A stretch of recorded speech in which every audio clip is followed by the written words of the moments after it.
Buonasera, sono Fide,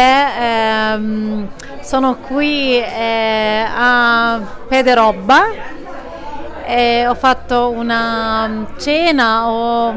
posso dire una serata palestinese portando il mio cibo qui in questo comune, in questo posto e sono stata davvero colpita dall'interesse delle persone e dalla anche presenza delle persone e qui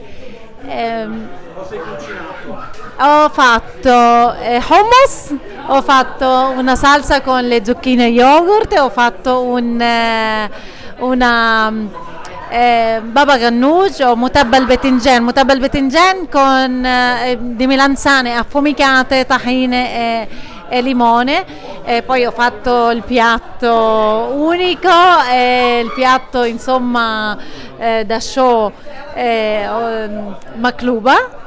e l'ho rigirato davanti alle persone qui e era bello perché è riuscito bene e poi era buonissimo, soprattutto buono, bello da vedere e buono da mangiare. E il dolce, ho fatto un dolce dal capitolo del libro di Gaza, è un dolce, si chiama basbousa,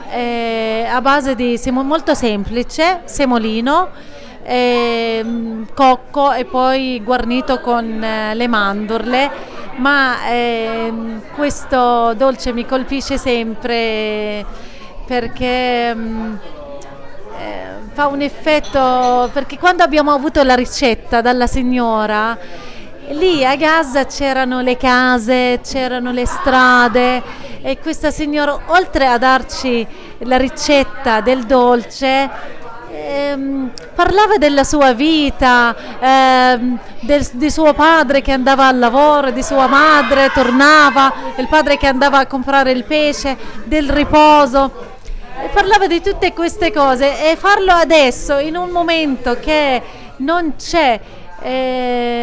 tutto questo, non ci sono più le case, non ci sono più le strade, non ci sono più le persone che possono andare al lavoro, tornare dal lavoro, il mare è chiuso, non possono più pescare, e tutto questo un po' fa rimanere male.